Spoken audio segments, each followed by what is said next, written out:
प्रधान जी हैं, प्रधान वीरेंद्र यादव जी भी जो है डेड बॉडी को लेकर जो है आ रहे हैं। तो आप देख सकते हैं कि जो है इधर इधर इधर जाओ।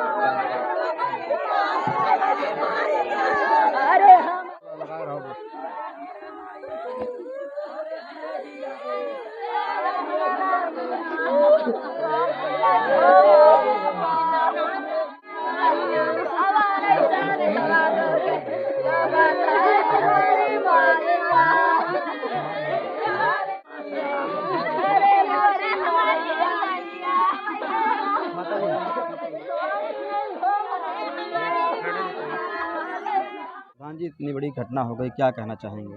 देखिए भैया, हम तो ये निर्मम हत्या हुई है और समझ लीजिए दरिंदों ने, बदमाशों ने जो भी ये घटना घटी है, अभी समझ लीजिए बहुत गरीब परिवार के हैं।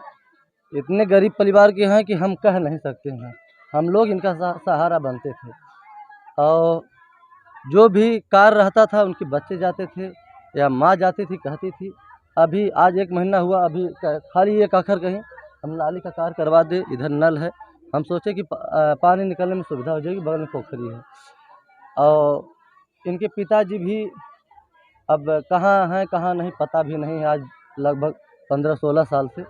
ये सब बहुत गरीब परिवार से बहुत कठिनाई से उठ रहे थे और पंजाब में एक कमाने खाने का अपना व्यवस्था किए थे कि जलेबी या कुछ का धंधा किए थे।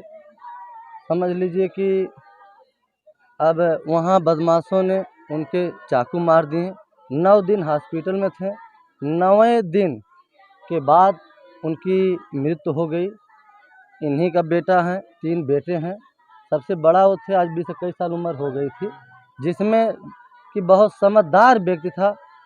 हम लोग तो भैया एकदम आते जाते थे और देखते थे कि उसका क्या व्यवहार था। लेकिन ये जो घटना हुई है बहुत दर्दनाक घटना हुई है और ये बर्दाश्त करने लायक नहीं है। हम तो कहेंगे मोदी जी से कि जैसे ऐसे निर्मम हत्या हो रही हैं, इस पे थोड़ा सा ध्यान दें कि हमारे ही गांव के बच्चे, समझ लीजिए कि एक निर्मम अनुराग की हत्या हो गई, एक निर्मम रिशु नाम है ना, रिशु की हत्या हो गई पंजाब में, और सब वही 20 साल के अंदर का।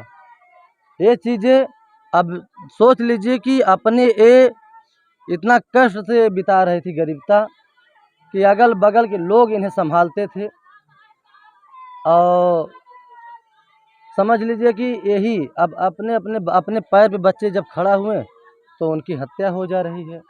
ऐसी ऐसी घटना हो जा रही है कि बर्दाश्त करने लायक नहीं है।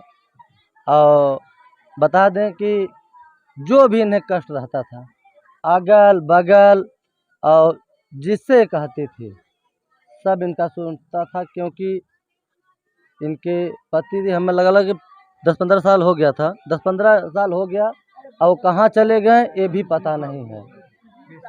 20 साल हो गया और 20 साल हो गया इनके ये नहीं पता कि ये कहाँ चले गए कहाँ नहीं चले गए। तब से ये अपना गरीबता उठा रही हैं।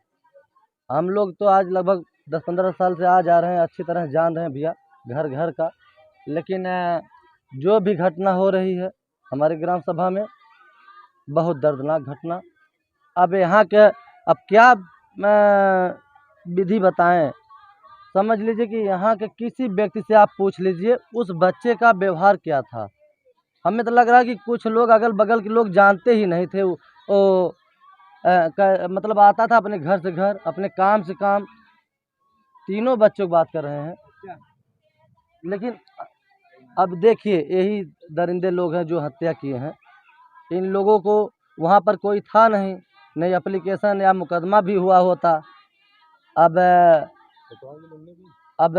इन लोगों ने मुस्कुराते हुए दरिंदों ने हंस रहे हैं और उस माँ का समझ लीजिए कि एक कोख उजाड़ दिए।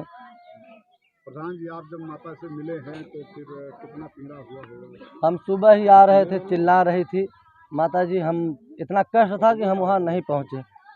लेकिन आने के बाद अभी तो हमें बर्दाश्त नहीं हुआ। हम जाके माता जी को थोड़ा सा समझाएं, धैर्य दिलाएं उन्हें। और हम तो कहें देखिए मरना एक दिन सबको है, लेकिन बेसमझ से कोई घटना होती है, ये चीज़ें बहुत कष्ट होता है।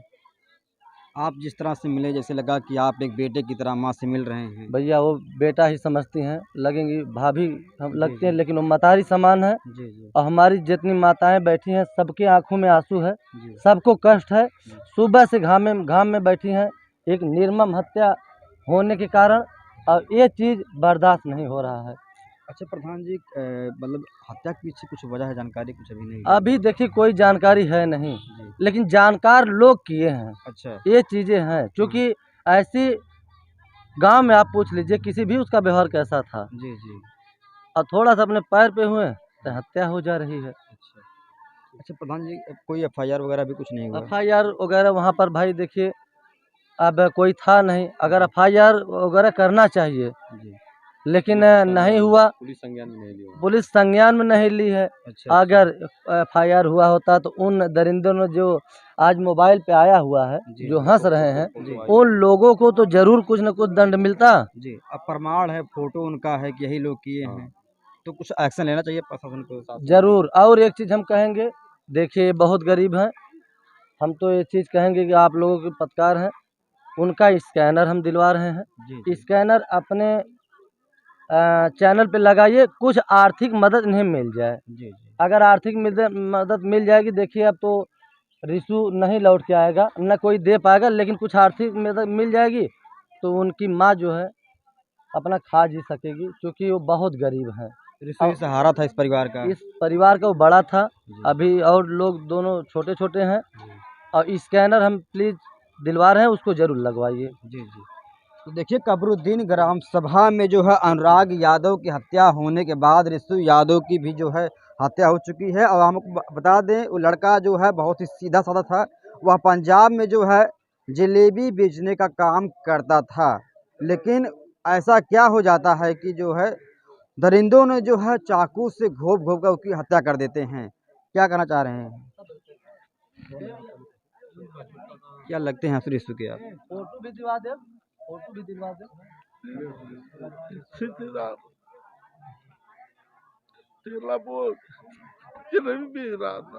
बना लिया तो स्कैनर दे देता, बोला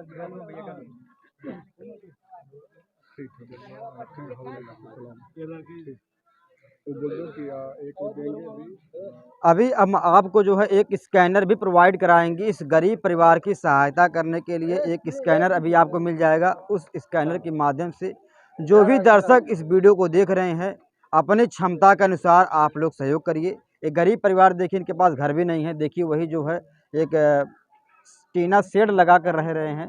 पिता पहले ही जो है इनको छोड़कर कहीं जा चुका है, पिता का पता नहीं है पिता इस समय कहाँ है। तो ऐसे में जो है रिशु यादव घर का बड़ा पुत्र होने के नाते जो है, बड़े पुत्र होने के नाते जो है वो घर को संभाल रहे थे, घर की सारी जिम्मेदारियों को पालन कर रहे थे।